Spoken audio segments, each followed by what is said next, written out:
The James Show Podcast. Wait a second. I hadn't heard that story that Trina just talked about.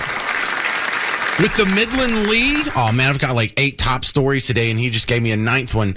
So the Midland lead, because in my hometown that I affectionately call Bug Tussle, the same thing happened. We had Tyler Lee, and they had to change their name to Tyler Legacy. And so I think they just mimicked what happened in Midland. And so is this happening, or is there like a meeting for this? I hadn't heard that story yet. Hey, can you turn Train on?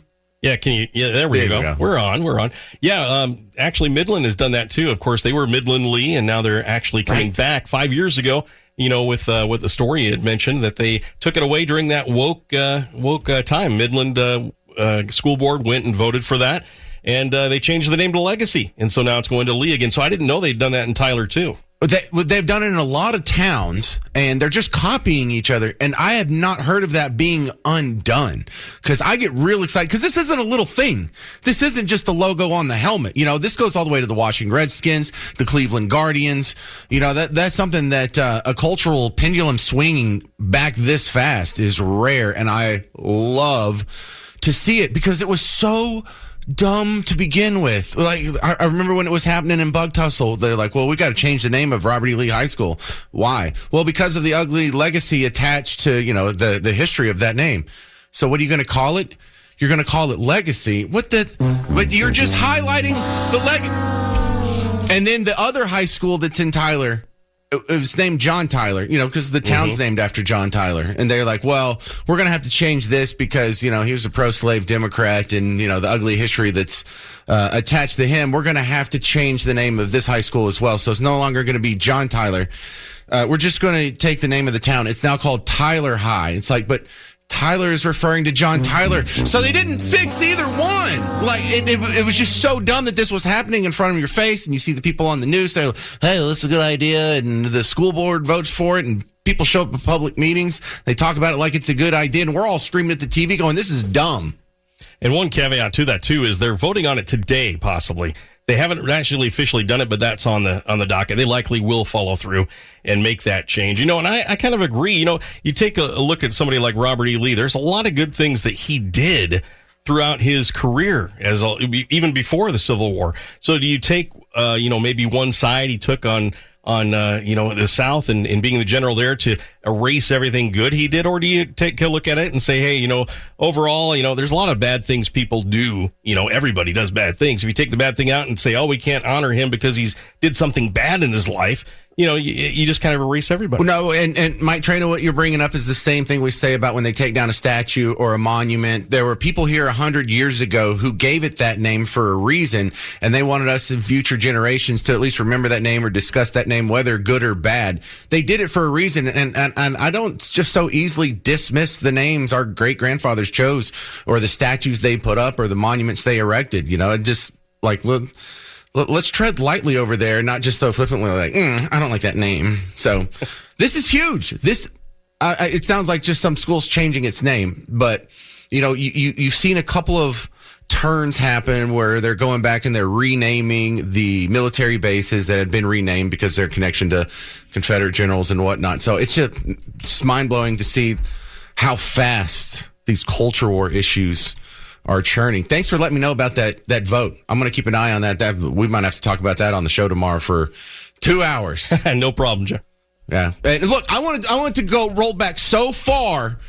The basketball team stops being the Washington Wizards, and they go back to being the Washington Bullets. Because the Washington Bullets, we're talking about the capital of a country that has the Second Amendment, the only country that has gun rights like this, that is founded by people who are just gun nuts, and they turned it on their government. It was just a beautiful thing, and I thought that was such a perfect mascot.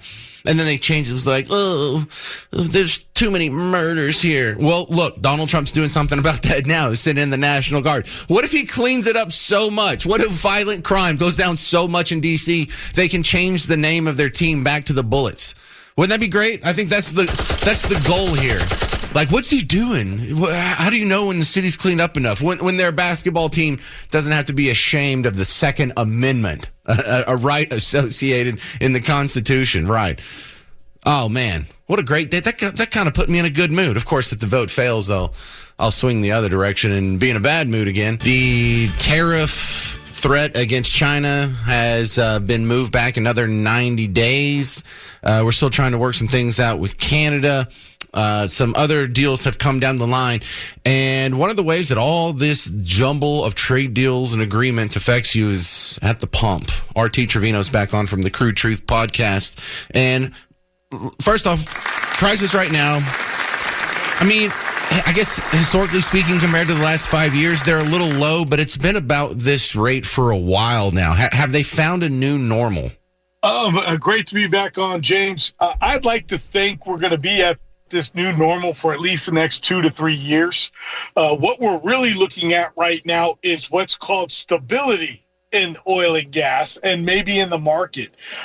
Prices have been here at this 65 now, for the last 3 to 6 months. And with President Trump meeting with Putin this week, you can see that the market has really just kind of been more excited about the opportunity of a ceasefire in Ukraine. And that to us is also very exciting.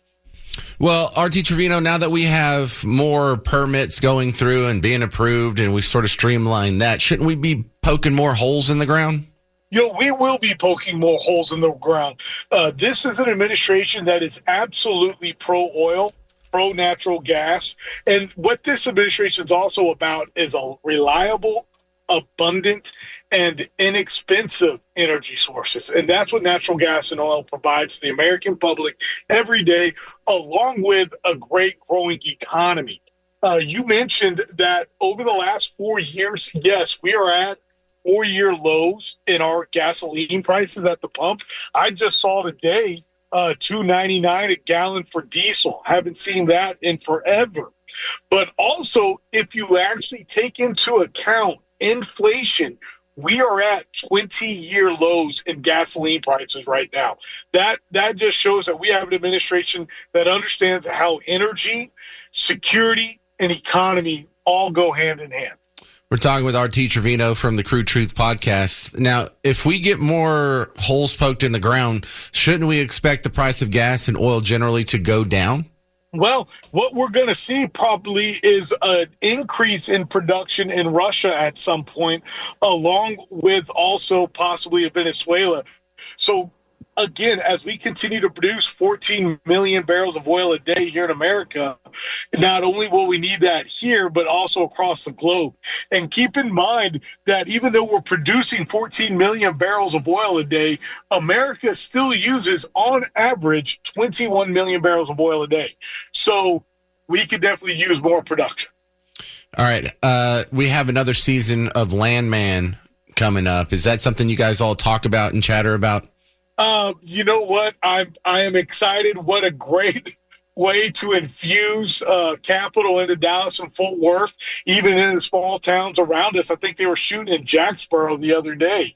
And just so excited for Taylor Sheridan and his team, I guess, to continue to just bring oil and gas to the forefront. And he also does use great groups like the American Association of Petroleum Landmen, so that some of the words and dialogue in the show are actually correct. Now, all the super action and everything blowing up, that's not 100% correct. That's made for TV, right? Yeah, there's too many people dying on the work site in just the first season for that to be realistic. I can't, it blows my mind how many of my lawyer friends haven't seen Suits, and I figure if they made an awesome series about my line of work, about a talk radio host, I'd be all over that. So I was just wondering, Landman's got to be super cool for you guys.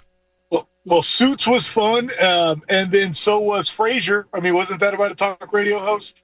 I'm sorry, that was a little blow. Well, no, that counts, and I did watch Frasier, but I that was before I was a talk show host, so I guess I never made that connection. So tell me about your podcast, The Crude Truth. What do you guys got coming up? What you do in the last episode? Tell me. Yes, thank you so much. I have your tax coach coming on. I've got that episode recorded, y'all. The one thing I took away from that interview was that the tax code was created for entrepreneurs. And our wonderful lady, Barbara, she goes through this entire way on how really all entrepreneurs should be using the tax code for their advantage. But also the other one I'm really excited about is our episode with the president of the Texas Alliance of Energy Producers, Carr Ingham, and how this administration is rolling back the methane rules and regulation of the Obama administration, and also how they're looking at getting rid of, get this, the on-off, automatic on-off on all the newer vehicles. For everybody driving out there, I think you know what I'm talking about. Whenever you stop, your vehicle automatically shuts off. Good. That was an Obama regulation, and the EPA with Lee Zeldin, they're looking to shut that off and remove that. So it's just a great interview with Carr Ingham, because the Texas Alliance of Energy Producers fights at the state level and at the federal level for oil and gas. So it's just a great couple of episodes. Well, and looking forward to having you on. Well, these guys who support petroleum products, I guess that would include plastics. Who are the guys that I need to thank for fighting for the plastic straw? Because one of the greatest injustices that has been foisted upon the American people is the paper straw, and I figured you guys would have some sort of muscle in getting rid of that absolute virus on society. That would be the Texas Alliance of Energy Producers or the Texas Star Alliance. They would be able to help out at any time or fashion. All right, well, let's get them on the show. Rey Trevino, thank you very much, sir. Thank you, and I'll get you an introduction. Thank you. I think I'm getting tired of all the attention we're getting here in Texas over this redistricting fight, and then the Dodgers that left the state, and now they won't come back, but they'll leave videos on TikTok and Instagram, and so we're going to threaten to arrest them, but they're not ever going to get arrested. And now we've called a new special session. And it's kind of getting tiring here. If they're not going to get arrested, if no one's going to get arrested, if no one's going to lose their seat, then this really is just a whole bunch of theater, because it doesn't feel like any of the results are going to change. And the good news is the skepticism, if this is borne out in reality, means we are going to get the new maps. The redistricting is going to happen. The Trump and the Republicans are going to get a win over the Democrats, if you care about such things. But the fact that it's not changing the result of what's going to happen, and leaves the door open for this to happen in future sessions, I think is a half failure. Right now, they should be talking about drafting bills and submitting them and saying, okay, if you abandon your seat, you're now in violation of some law and you can go to jail. Or if you abandon your seat, then you're automatically vacated from your seat and the governor gets to appoint your replacement, or a special election is held immediately before we start the next special session. Could have happened, because we actually had the governor right before the James Show started today make it official. There's going to be a second special session. So we'll end this one with something called Sign Die. And we'll just immediately start the second one.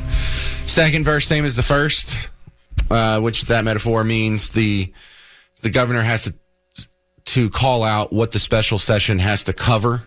And so he's like, I'm just going to repeat what the first session did, and we'll wait for these guys to come back. The way this is playing out in social media, you can almost write these tweets yourself. 2 hours before the James Show started, Greg Abbott, our governor, said Democrats can run to another state, but they can't outrun the will of Texans. If there's no quorum Friday, special session 2 will start immediately after Sign Die. Same agenda with potential to add more. I'll call special after special until the Texas first agenda is passed. Sign Die just means indefinitely. There's not like a set date. And so I think this will happen, go into effect on Friday, and we'll start a new special session on Monday, and we'll just see what happens from there here. But look, you're going to keep calling special session after special session until the Texas first agenda is passed. How about we arrest these people, or how about we vacate their seats? That would be something different. Why are we just going to do the same thing? Because at this point, even if you call special session after special session and eventually they come back and you get your maps, what's their incentive to not do this in future sessions? None. So I don't just want to solve the problem here and just get our precious maps passed and that's it. That's all we worry about. I think there's quite a good cause and an opportunity here to make sure this doesn't happen more in the future. So Attorney General Ken Paxton tweeted an hour before the James Show started. He says, I'm taking action to hold Robert Francis O'Rourke. And I love that. That's Beto's real name. He's just trying to be Hispanic. Oh, Robert Francis. Robert Francis doesn't sound very Hispanic. O'Rourke. My God, he sounds like the name of that's probably the real name of the leprechaun on a Lucky Charms box. Robert Francis O'Rourke. No, we call him Beto. Beto. I'm in an alt band. I ride my skateboard at Whataburger. I'm Beto. But no, back to the tweet here. He says, I'm taking action to hold Robert Francis O'Rourke in contempt for violating a court order and scamming Texans. Beto is about to find out that running your mouth and ignoring the rule of law has consequences in Texas. It's time to lock him up. I like the sound of that now. Go lock him up. Go ahead. Take off. Get him. So the redistricting fight continues to roll along, and we still haven't seen a single Texas Democrat arrested or removed from their seat. We still haven't seen a law even proposed aimed at stopping this stunt in the future. And so if you want to take off your hat, your whatever team red or team blue hat on, just look at this as an independent observer. Clearly the GOP House leadership, not all the Republican voters and the people who support them or the people who volunteer as their precinct chair or fundraise for them or do calls for them. Talking about the capital R Republican leadership in the House of Representatives in Austin. They're complicit. They could up this. They could at least make some sort of attempt to vacate their seats or punish them in something other than a financial paper cut. Oh, you have to come pick up your paper check in person. Both sides right now, they're play acting for media attention. Democrats, you too. Watch, they're going to come back. They're not going to stay out of the state forever. They're going to come back. The map's going to pass. And they did all this for nothing too. They just wanted you to think that they're fighting for the cause. But right now, it looks like two guys, two teams, who are the two different sides of the same coin, going to the same inevitable conclusion with no real changes happening to prevent this in the future. And look, I hate to be so negative here, but here's the scuttlebutt. You want to hear the rumor that's popping around Austin and keep showing up on social media? Look, I won't tell you. I'll let Brian Harrison, the state representative out of Midlothian, tell you. A minute. Let me break something, Steve. Here, I actually have not said this. I should tell you, this was on the Steve Bannon show. A minute. Let me break something, Steve. Here, I actually have not said this publicly before. I'm going to break something to you right now. I cannot confirm this with metaphysical certitude here, but I have this from so many sources now that what's really going on and why they're throwing law enforcement under the bus is because the leadership in Texas, including law enforcement, knows where multiple of these Democrat members are, including Democrat members that are holed up in Texas where we have clear jurisdiction to arrest them, but that they have made the decision not to arrest them because of factors like their gender and their race. And that damn well better not be true. And we need to get to the bottom of this. But that is what I'm hearing from multiple sources now, is that they have decided intentionally not to arrest these Democrats and just hope they show up for the second special session. But that's the latest from here. Just a bunch of empty words, hot air, bad theater, no action, no results, and Texans deserve better. And what does that mean? If we know that some of these people who fled the quorum are in Texas and they're not getting arrested right now, what does that mean? That means someone's in on it. Dustin Burrows or whoever's supposed to have these people arrested, and they're not getting arrested. They're working together, aren't they? But this one's specifically about the redistricting part, because this is the top story in Texas, at least politically speaking, and it now has nationwide attention. It keeps coming up on the TV, and other states are watching this because people like to follow what we do. And Jasmine is going to do a couple things. Number one, call it racist. Shocked. Oh, this is my shocked face. You know how shocked I'm. Oh my God, I'm so shocked. She's going to call something racist. But then also make a hoods reference. Okay. No, it's not just even the fact that it's gerrymandering. I want to be clear. This is racial gerrymandering specifically in the state of Texas. This is just about fairness. It's about making sure that we honor our Constitution, because literally in the 15th Amendment, it is about making sure that all people have representation. And right now, African Americans are only going to have 1/5 of the voting power that they should have in the state of Texas under this map. And we know that our Latino brothers and sisters will only have 1/3 of the voting power. And frankly, Asians, which tend to be one of the fastest growing demographics in the state of Texas, have literally no power. When Trump came in the first time, they started to lift the hoods. Once Trump got in a second time, they decided the hoods were off. Anglos. Wait, so it's wrong to draw the lines based on race racial characteristics. How'd she say that at the beginning? No, it's not just even the fact that it's gerrymandering. I want to be clear. This is racial gerrymandering specifically in the state of Texas. Yeah, racial gerrymandering. So when you draw the lines based on people's race, and then her solution was you got to redraw the lines based on these people's race the way I see fit. So you're doing racial gerrymandering too. Okay, everyone saw that. Kind of an obvious call. Greg Abbott was asked specifically about that soundbite this weekend. Here was his response. It would not be a day that ends in the letter Y if Jasmine Crockett didn't say something racist. But second, her facts are wrong because the facts in the state of Texas are, under the maps that we are drawing, is that 4 of the new seats will be predominantly Hispanic seats. The problem that Democrats have in the state of Texas is Hispanics, black voters, and other voters, they have learned now that the ideas that Democrats stand for are contrary to the ideas that the Hispanic community and black community stand for. They all want secure borders. They don't want men and women's sports, and they want to support law enforcement. So it's a proven fact that minority voters chose to vote for Trump as well as other Republicans, but they are trapped in one of these gerrymandered districts that confines it only to electing a Democrat. Okay, I'm convinced. You're right. Now, why aren't you arresting anyone? Why aren't you vacating their seats? Why is there going to be no real negative consequences that are visited upon these people? When you talk about the financial stuff, that means nothing. None of these people are going to lose their house. They're not going to get their car repoed. Their electricity is not going to get turned off. They're just going to have to make it up from some other donor or some other fundraiser coming up in the months ahead. And it's kind of like a red tape pain in the butt from a professional standpoint. But there's no real personal punishment. There's nothing here that would disincentivize this negative behavior in the future. So while what you're saying, I agree with, your actions are falling short. Some people need to start getting arrested, as in immediately. And I think a good start would be Beto. And part of the concern with the Beto situation is this would help him. Mark my words. I know that sounds weird. If he's smart, he wants to be arrested right now. He would love to have charges slapped on him for what? For helping the fleeing Democrats, because then he can be the ultimate martyr. He can be, listen, I got thrown in jail trying to protect democracy, because that's how it's going to be spun. Remember, we're a threat to democracy. Democracy is at stake. Redrawing the maps is a threat to democracy. Okay, got it. But this would be good for him, because really, what name a Beto accomplishment? I'm not trying to be a smart aleck here, and there's some people that might know.